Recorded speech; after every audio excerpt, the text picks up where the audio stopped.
Bien, on va pouvoir commencer.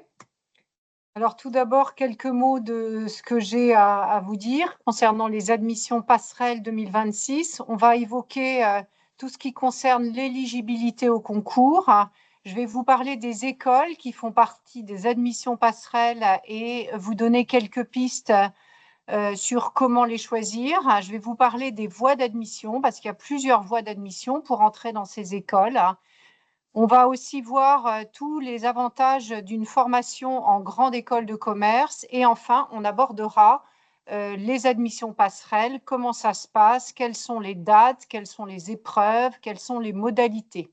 Voilà, donc je suis la directrice des admissions passerelles. La durée prévisionnelle du webinaire est d'1 heure. Vous avez la possibilité de poser vos questions dans le Q&A et j'y répondrai régulièrement. Je vous demande d'essayer de poser des questions en rapport avec ce que je viens de dire pour faciliter la compréhension de tous. Alors, sur les sujets d'éligibilité, pour commencer, donc, les admissions passerelles concernent des étudiants qui sont déjà engagés dans les études supérieures et qui vont valider avant le 30 novembre 2026 un diplôme de niveau Bac+2 minimum. De plus, ce diplôme, ça doit être un diplôme soit qui est gradé, c'est-à-dire qui bénéficie d'une reconnaissance du ministère de l'Enseignement supérieur et de la Recherche, soit qui bénéficie d'une reconnaissance RNCP issue du ministère du Travail. Et dans un certain nombre de cas, nous acceptons à la place du diplôme une équivalence 120 ECTS ou 180 ECTS sous réserve du cursus suivi, c'est-à-dire que les équivalences sont acceptées si elles proviennent d'un cursus qui conduit à la délivrance d'un diplôme gradé ou RNCP, et dans le cas contraire, elles ne sont pas acceptées. Par exemple, un étudiant qui serait en deuxième année d'un cursus en 5 ans débouchant sur un diplôme grade de master serait éligible. Par contre, un étudiant qui serait en deuxième année d'un cursus bachelor ne bénéficiant d'aucune reconnaissance RNCP ne serait pas éligible. Alors ensuite, je vous ai mis dans le petit tableau les grandes catégories de diplômes qui permettent de postuler aux admissions passerelles. Donc tout d'abord, les diplômes permettant de postuler uniquement en bachelor 3 ou en passerelle 1 avec donc 2 années d'enseignement supérieur validées sont toutes les catégories de BTS et tous les titres RNCP de niveau 5. Et pour tous les autres diplômes, ils peuvent vous permettre de postuler soit dans la voie bachelor 3, soit dans la voie passerelle 1 si vous êtes en deuxième année, donc deuxième année de licence, deuxième année de licence pro, deuxième année de BUT, deuxième année de bachelor ou de BBA. Et ils vous permettent de postuler en passerelle 2 si vous êtes en troisième année, donc troisième année de licence pro, troisième année de BUT, troisième année de bachelor BBA. Vous n'avez pas besoin de détenir votre diplôme au moment où vous postulez. L'essentiel est de vous mettre en situation d'obtenir ce diplôme avant le 30 novembre 2026, parce qu'une fois que vous serez affecté en école, il vous sera demandé par l'école, si vous n'obtenez pas votre diplôme, vous ne pourrez pas poursuivre votre scolarité dans cette école.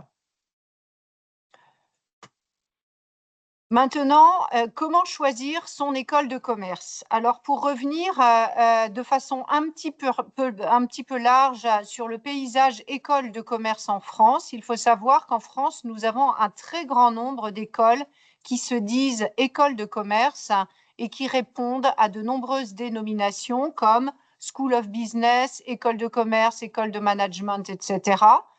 Parmi toutes ces écoles de commerce, qui sont plus de 300, il y en a seulement 38 qui sont des grandes écoles de commerce. Et pourquoi elles sont des grandes écoles de commerce? Parce qu'elles répondent à un certain nombre de critères. qui leur permettent d'être membres de la conférence des grandes écoles. Des critères d'ordre pédagogique, des critères d'ordre organisationnel. Donc, dès l'instant où vous cherchez une école de commerce, si vous choisissez une grande école de commerce, vous êtes à peu près certain d'atterrir dans une école de qualité, ce qui n'est pas forcément le cas des écoles qui proposent des formations dans le domaine du commerce et du management et qui ne sont pas à la conférence des grandes écoles. Donc, la première des choses, c'est d'être très prudent par rapport au choix de votre école. Alors ensuite, une fois que vous avez repéré une école qui vous intéresse, vous avez plusieurs catégories de vérification qui peuvent être faites. Déjà, vous assurez que les diplômes délivrés par cette école sont bien visés et contrôlés par l'État français.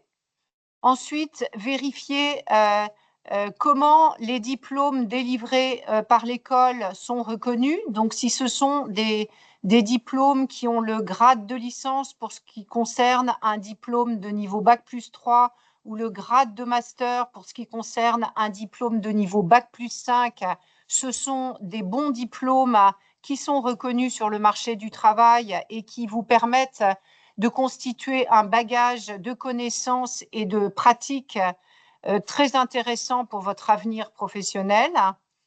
Vous pouvez aussi, en allant sur le site internet des écoles, vous vérifier comment les écoles ou l'école que vous visez est accréditée. Donc, vous voyez, les accréditations sont des labels qui sont délivrés par des agences internationales qui comparent tous les établissements de formation au business un peu partout dans le monde. Et quand une école est titulaire de l'un ou plusieurs des labels A, CSB, EQUIS, EPAS ou AMBA, c'est un signe de grande qualité, de visibilité également à l'international. Enfin, vous avez les classements. Le plus réputé des classements, et pas forcément le plus connu, c'est celui du CIGEM, qui permet d'avoir donc le CIGEM, c'est le classement des écoles de commerce pour les étudiants qui sont en prépa commerce, et ça permet de se rendre compte de la qualité des écoles et de leur attractivité vis-à-vis des étudiants. Et puis, vous avez également la presse qui sort régulièrement des classements qui sont plus ou moins fiables, mais qui permettent de se faire une idée sur la qualité de l'école et surtout de positionner telle ou telle école par rapport à l'ensemble des écoles et notamment d'établir un classement des 38 écoles qui sont membres de la conférence des grandes écoles. Là où je me dois de vous mettre en garde, c'est sur les établissements d'enseignement supérieur qui ne délivrent que des titres RNCP. Ce sont parfois des formations de bon niveau, mais ça peut aussi être des formations qui n'ont aucune réputation et qu'il est potentiellement déconseillé de rejoindre. Et notamment, quand on vous parle de titre RNCP niveau 7 et de master E_RE, sachez que ça n'a rien à voir avec le grade de master dont je viens de parler. Le grade de master, c'est quelque chose qui est mondialement connu et qui permet de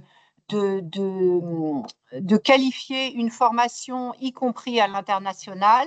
Master E_RE, c'est une appellation commerciale dont la qualité peut éventuellement être remise en cause. Donc voilà, il faut être très prudent par rapport à ce type de formation.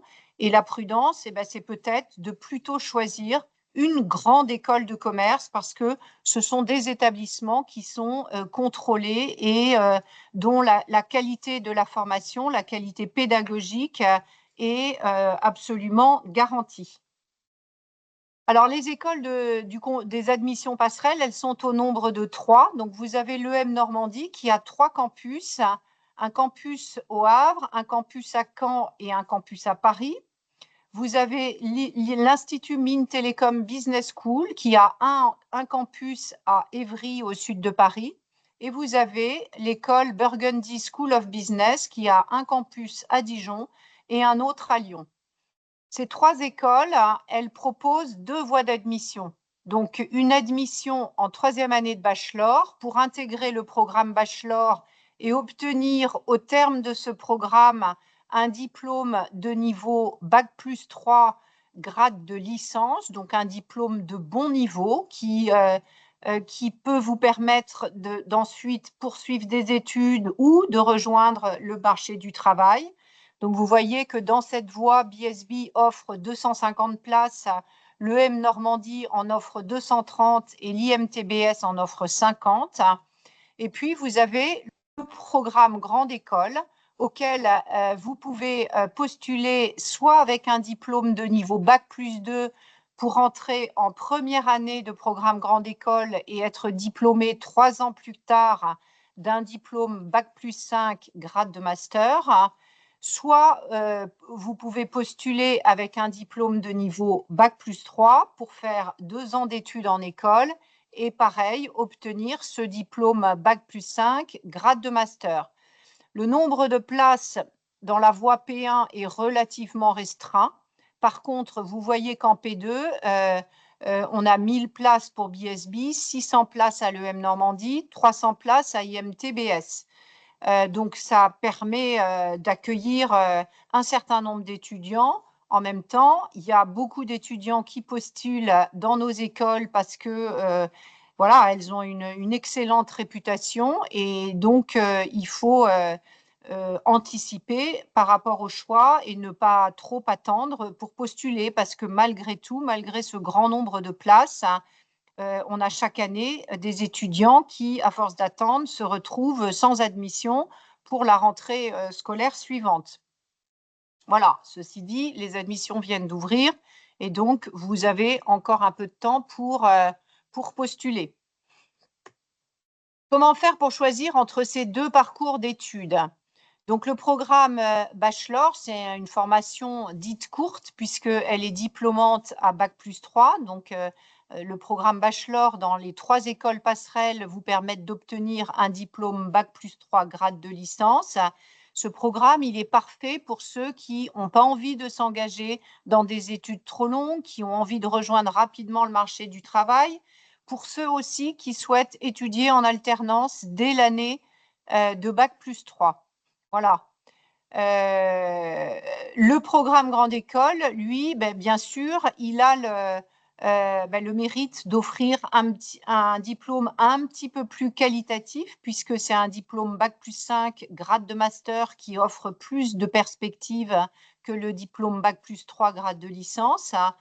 Donc, pour ceux qui savent qu'ils veulent aller jusqu'au Bac+5, eh bien, le programme Grande École est la bonne solution. Peut-être avez-vous même déjà des idées de métiers, de spécialités que vous aimeriez développer et dans ce cas, eh bien, ça peut être une très bonne solution de rentrer en école le plus rapidement possible pour essayer d'atteindre des masters et des spécialisations de master 2 qui sont très demandées. Vous avez aussi en école de commerce, et j'y reviendrai tout à l'heure, une vie étudiante qui est très riche. Donc, si vous y passez 3 ans en rentrant par la voie passerelle 1, vous allez bénéficier d'autant plus de cette vie étudiante par rapport à une entrée en master 1 où là, vous ne serez que pendant 2 ans dans l'école. Une autre particularité du programme Grande École, c'est qu'il permet de faire des échanges à l'international et puis même d'avoir un double diplôme avec une université à l'international, ce qui permet de donner beaucoup de valeur à un CV. Voilà, donc les grands axes qui peuvent vous permettre de choisir entre un programme bachelor et un programme Grande École. Alors, comment s'y retrouver dans tout ça? Donc, quand on est à niveau Bac+2, c'est sûr que ça peut éventuellement être un petit peu difficile de se dire est-ce que je vais en programme bachelor, est-ce que je vais en programme grande école? Donc, vous voyez que si vous choisissez le programme bachelor, finalement, ça permet de repousser la prise de décision à 1 an plus tard. C'est-à-dire que si vous rentrez en 3e année de programme bachelor, vous faites votre dernière année de formation, vous obtenez votre diplôme Bac+3 grade de licence, et là, si ça vous a plu, vous avez la possibilité de repostuler aux admissions passerelles via Passerelle 2 pour ensuite rentrer en Master 1. Mais vous avez aussi la possibilité de rejoindre le marché du travail si vous estimez que votre formation est déjà suffisamment complète compte tenu de votre programme professionnel. Voilà, pour ceux qui sont en Passerelle 2, il n'y a pas de… qui sont, pardon, en 3e année d'études, il n'y a pas tellement de discussion. L'idéal, c'est de postuler à Passerelle 2 pour entrer en Master 1.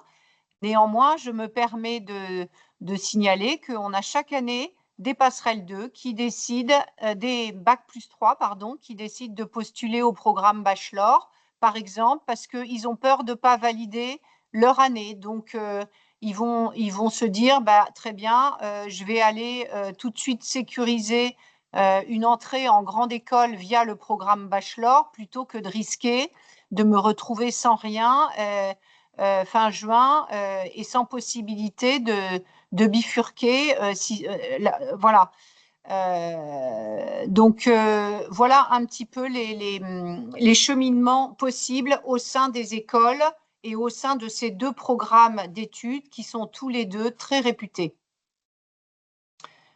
Alors maintenant, la formation en grande école de commerce. Qu'est-ce qu'on peut dire?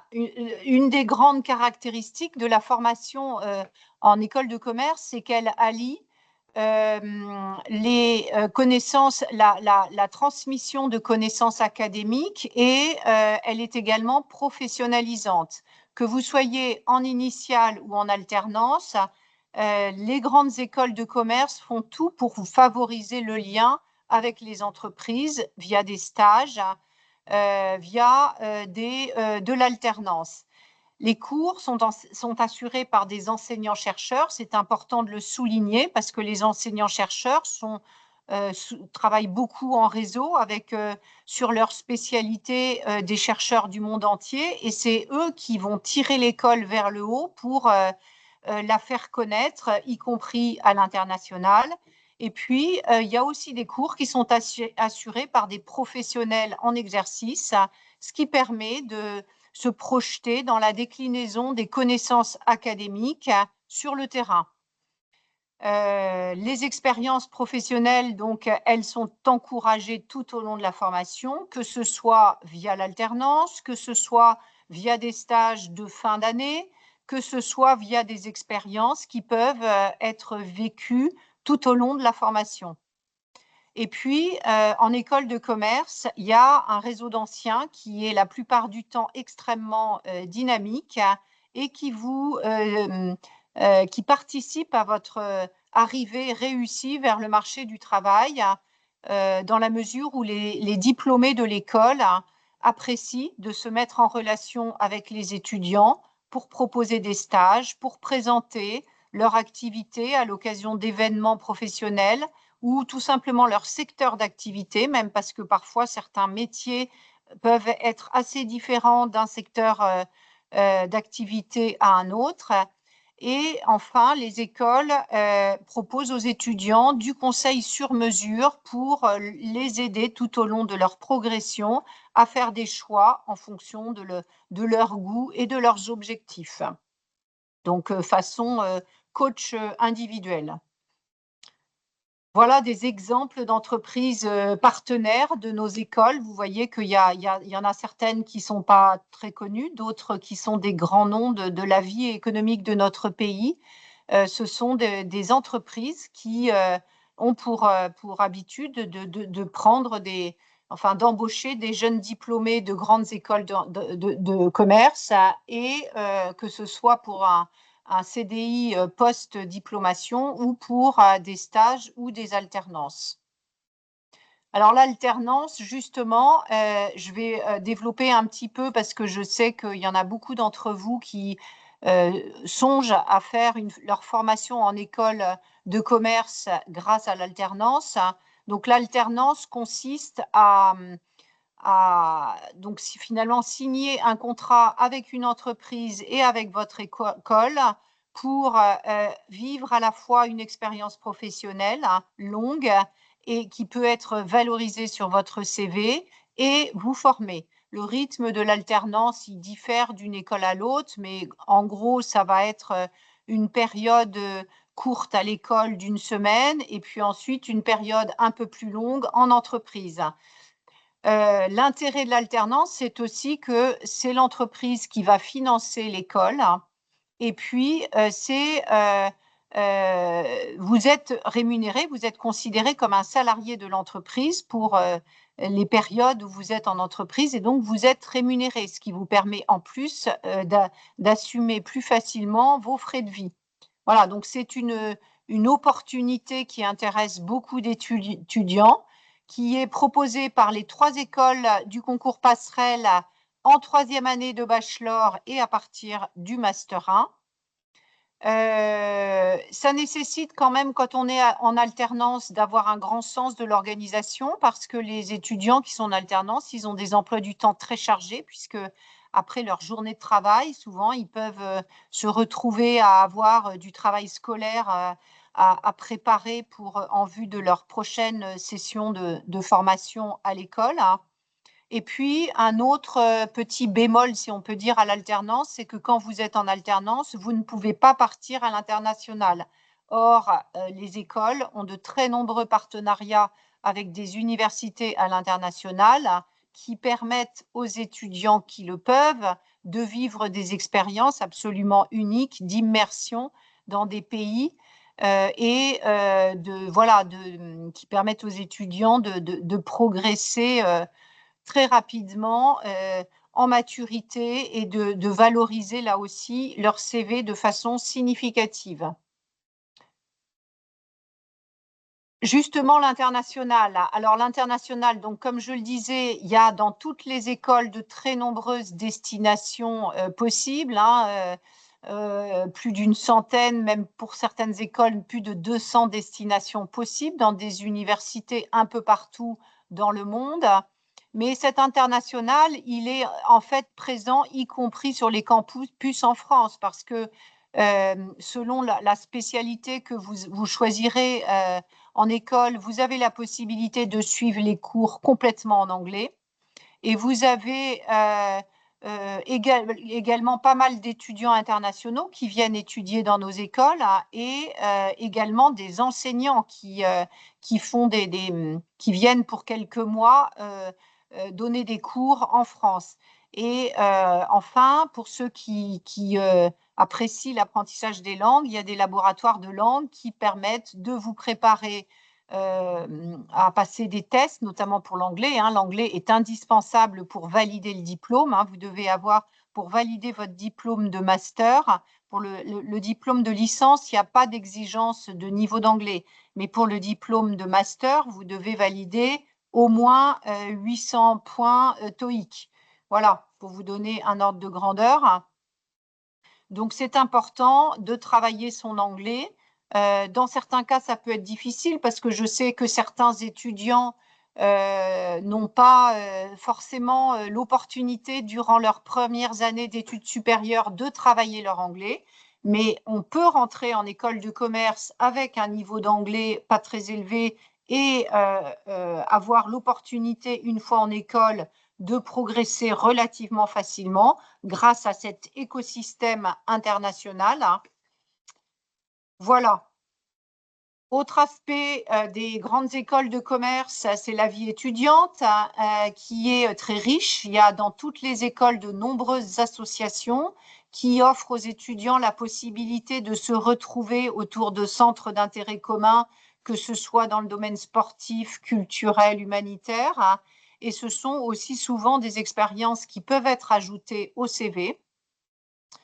Les écoles de commerce permettent d'obtenir, que ce soit en post-bac plus 3 ou en post-bac plus 5, des diplômes généralistes qui sont appréciés des recruteurs et qui permettent d'exercer une grande diversité de métiers. On dit école de commerce, c'est un terme c'est le terme originel de ces établissements de formation, mais en réalité, il y a beaucoup d'autres métiers qui peuvent être étudiés et atteints grâce aux écoles de commerce autour du marketing, la communication, la finance, les RH, la logistique. Voilà. Et donc, ce sont des diplômes qui sont très reconnus sur le marché du travail. Là, voilà, on a mis là quelques exemples de postes qui peuvent être atteints en sortie de grandes écoles de commerce. Ce sont des postes, des vrais postes qui ont été repérés sur des sites d'emploi. Vous voyez que c'est très diversifié. Ça va des IT à la finance, en passant par les RH, le marketing, la communication. Voilà, des opportunités de trouver du travail qui sont meilleures qu'en sortant d'autres cycles de formation. Maintenant, le concours passerelle en pratique. Alors, tout d'abord, la voie Bachelor 3. Donc, les inscriptions aux admissions Bachelor 3 sont ouvertes depuis le 19 décembre 2025. Et le parcours pour postuler à Bachelor 3 va consister à obtenir tout d'abord une note de niveau académique qui va être calculée à partir de vos notes du bac et de vos bulletins de notes de votre dernière année complète d'enseignement supérieur, et puis une note d'entretien qui est à passer dans chacune des écoles dans lesquelles vous souhaiteriez postuler. Cet entretien se déroule sur la base du CV et du dossier professionnel et de personnalité que vous avez déposé au moment de votre inscription. Une fois que toutes vos notes, toutes vos épreuves ont été passées, on calcule vos notes, on calcule un nombre de points en fonction des notes que vous avez obtenues, qui permettent de déterminer si vous êtes ou non admissible.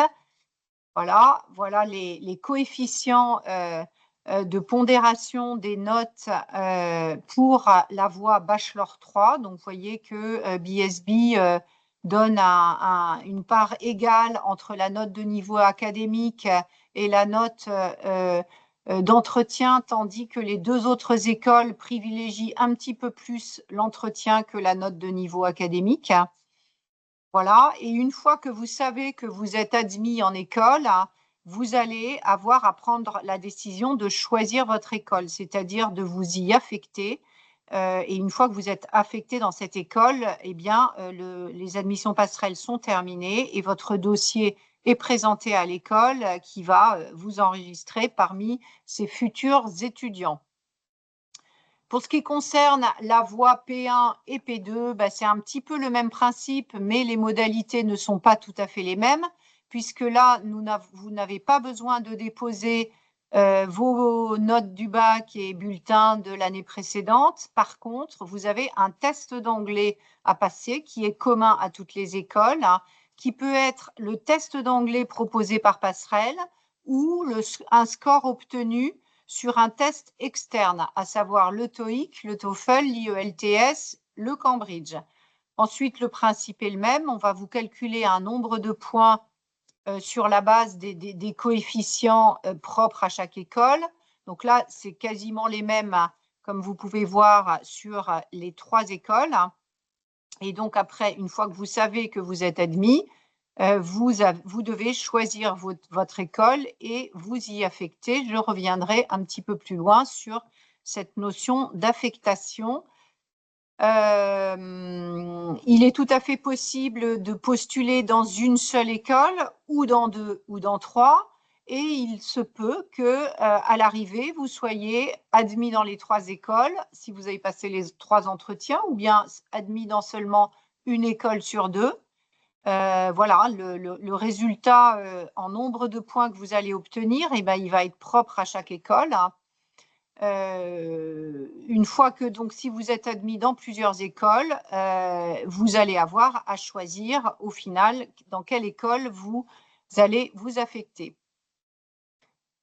Pour ce qui concerne le test d'anglais passerelle, c'est un test très classique qui se compose de 4 parties, grammaire, vocabulaire, compréhension écrite et compréhension orale. Il dure 1 heure et il compte 80 questions. Vous recevez la convocation dès l'instant où vous avez émis le souhait de passer ce test avec Passerelle et vous devrez donc passer votre test dans les 7 jours suivant la réception de la convocation. Le test se déroule 100% en ligne, à domicile avec une surveillance à distance et c'est vous qui choisissez la date et l'heure à laquelle vous allez le passer. C'est un format QCM et il n'y a pas de points négatifs. Vous êtes autorisé à avoir un papier et un crayon à vos côtés si vous avez besoin d'écrire pour assurer vos réponses. Concernant l'entretien, donc l'entretien, il concerne les 2 voies d'admission, la voie Bachelor 3 et la voie P1, P2.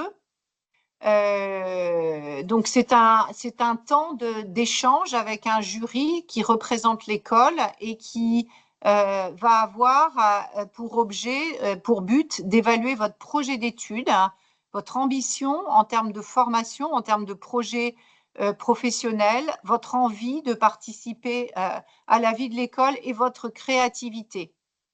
Dans la plupart des cas, cet entretien, il se passe à distance parce qu'on sait que vous êtes souvent avec des emplois du temps assez chargés et du coup, ça offre beaucoup de souplesse de pouvoir passer l'entretien à distance. Ceci dit, pour ceux qui peuvent aller passer un entretien en présentiel, c'est intéressant aussi de se rendre compte de l'environnement de formation dans lequel vous évoluerez peut-être si vous êtes admis au concours. Donc, dans la mesure du possible, si vous pouvez vous rendre dans l'école, ça peut vous aider à choisir entre les différentes écoles dans lesquelles vous envisageriez d'aller.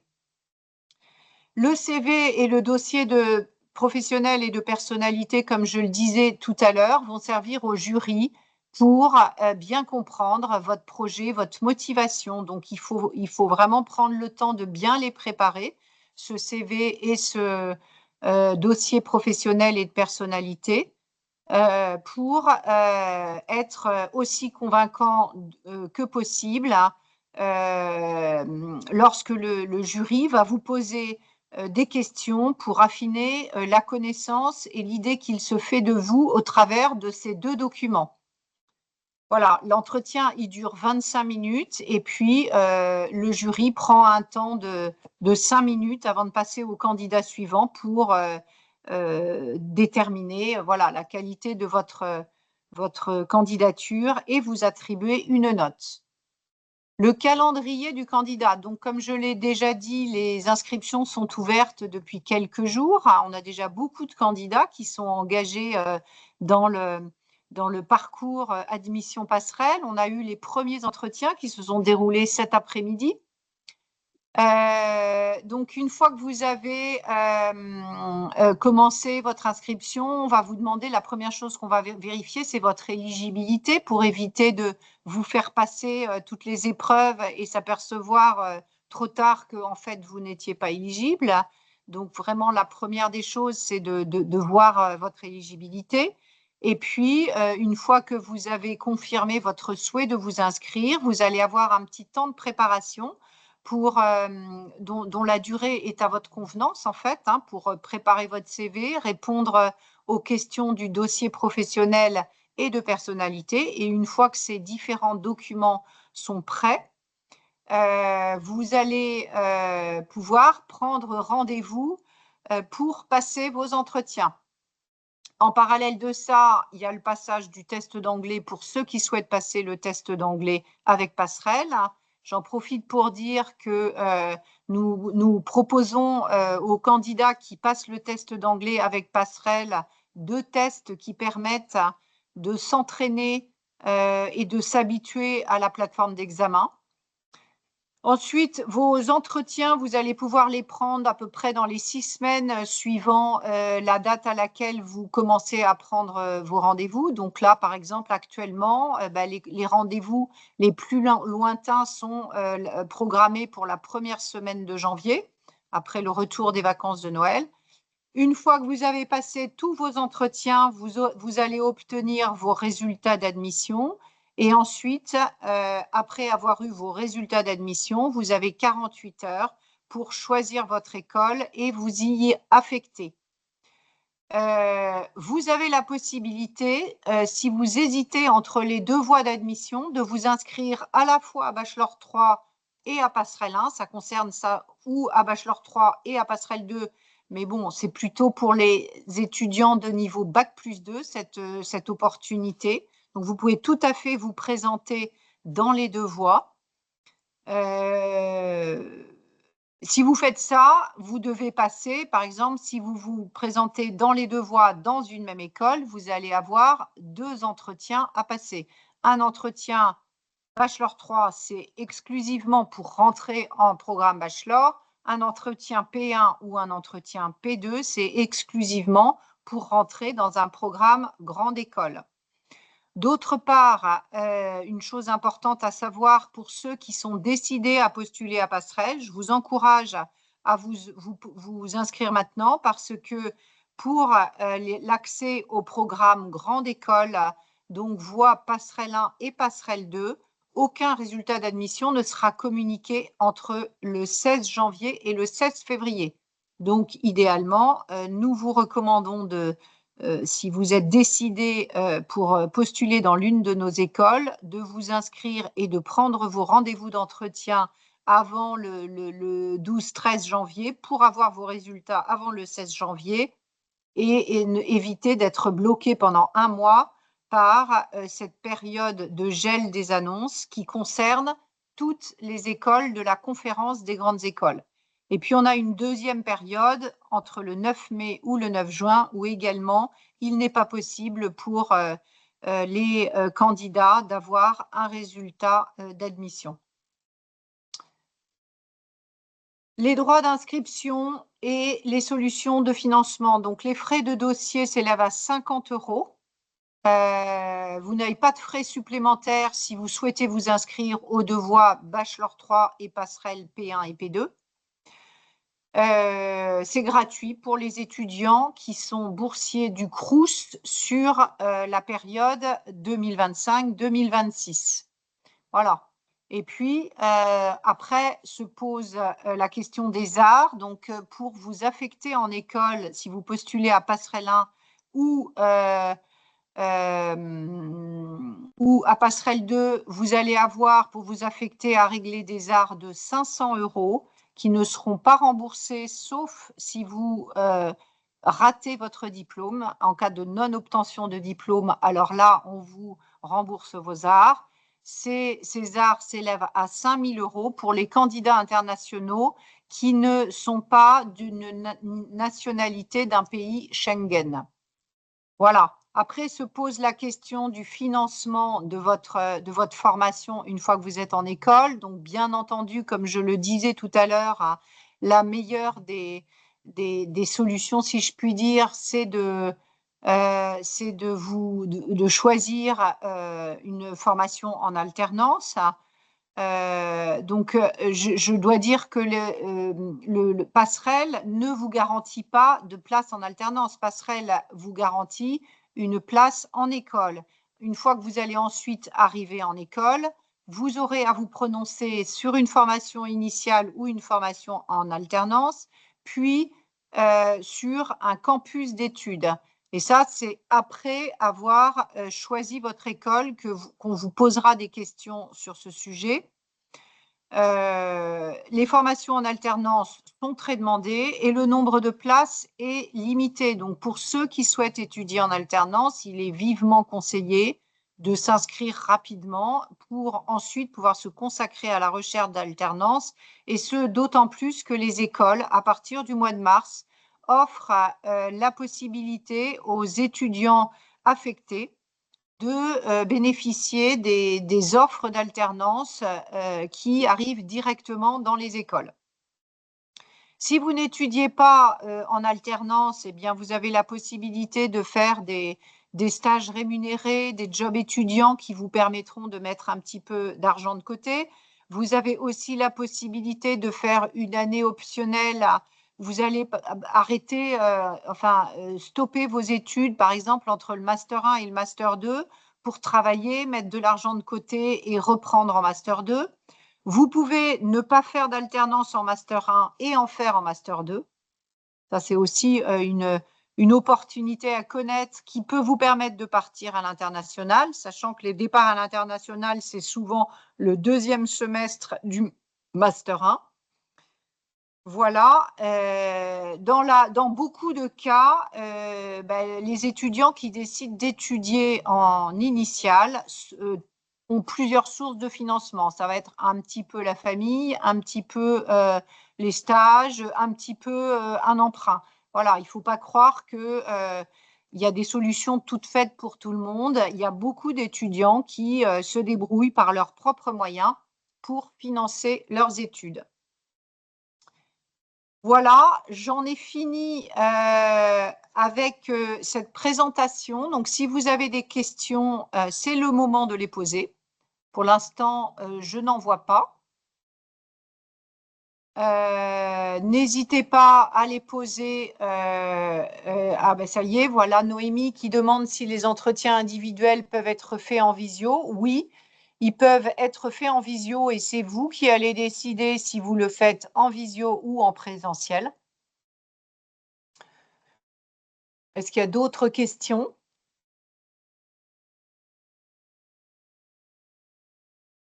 Pour garder le contact, bien sûr, je pense que vous connaissez déjà le site du concours Passerelle. Il vient de changer le site du concours Passerelle. Pour ceux qui l'auraient vu en octobre ou début novembre, je vous invite vivement à y retourner parce qu'il a été complètement refait et vous allez découvrir des informations nouvelles qui n'étaient pas forcément sur le site que vous avez donc pu voir précédemment. Vous pouvez nous écrire également à l'adresse concours@passerelle-esc.com. Là, vous aurez une réponse au maximum dans les 24 heures et bien souvent beaucoup plus rapidement. Voilà, je vois peut-être une autre question. Le blocage des réponses d'admission en janvier. On va dire que c'est une convention qui existe entre toutes les écoles de la conférence des grandes écoles, donc les 38 grandes écoles de la conférence des grandes écoles, qui souhaitent, pour améliorer les choix possibles pour les étudiants, annoncer toutes en même temps leurs admissions de début de parcours. Voilà. Parce que dans beaucoup d'autres écoles qui ne font pas partie de Passerelle, il y a des systèmes de session. Et donc, voilà, on essaye pour les premières sessions de regrouper toutes les annonces d'admission en même temps. Donc là, en l'occurrence, pour ce premier blocage qui se termine le 16 février, le 16 février, quand vous allez recevoir vos résultats passerelles et peut-être des résultats d'autres concours que vous avez passés par ailleurs, hein, eh bien, vous aurez le choix entre toutes vos résultats en même temps et vous pourrez faire un choix éclairé sans risquer de renoncer à une opportunité que vous n'auriez pas eue si on avait fait des annonces au fil de l'eau. Voilà. Florian demande si l'école a plusieurs campus. Est-ce qu'on peut choisir son campus? Oui, alors là, même observation que pour ce que je disais concernant l'alternance. Il y a certains campus qui sont plus demandés que d'autres.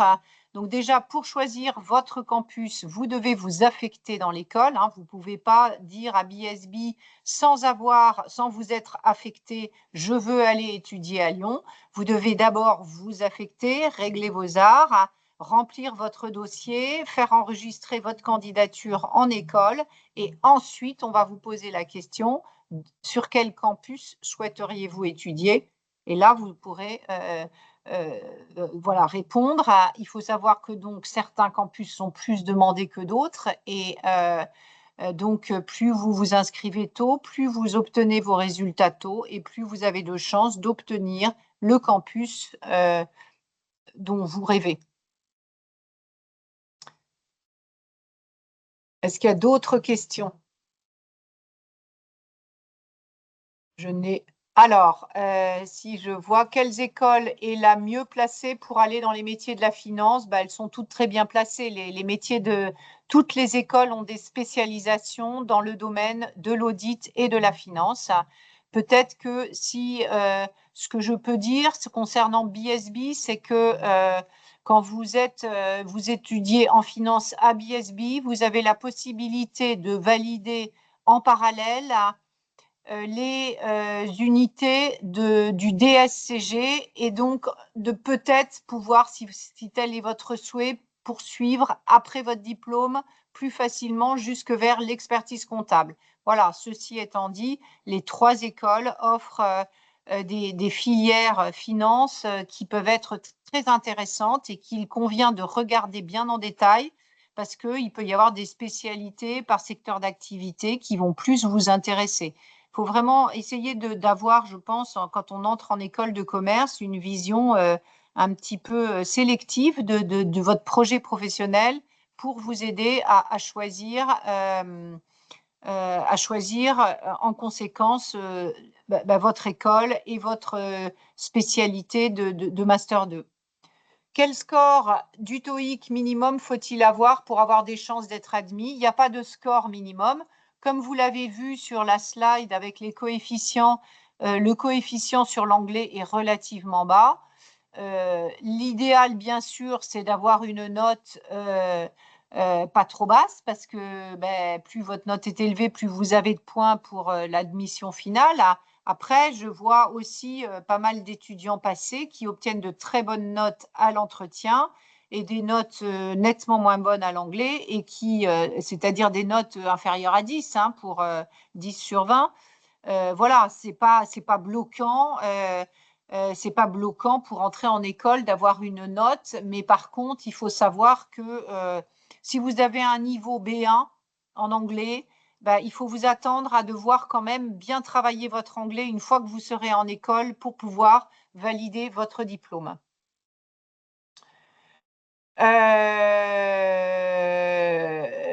Marois est en Master 1, admise sous condition avec une matière à valider en juin 2026. Oui, bien sûr, vous êtes éligible si vous êtes en Master 1 parce que vous avez déjà validé votre licence. Donc, même si par malheur, vous ne validez pas cette matière en juin 2026, vous êtes quand même éligible. Je pense avoir répondu à toutes les questions. Je regarde de l'autre côté. Eh bien, voilà. Donc, j'ai répondu à toutes les questions. Écoutez, je vous remercie tous pour votre attention. N'hésitez pas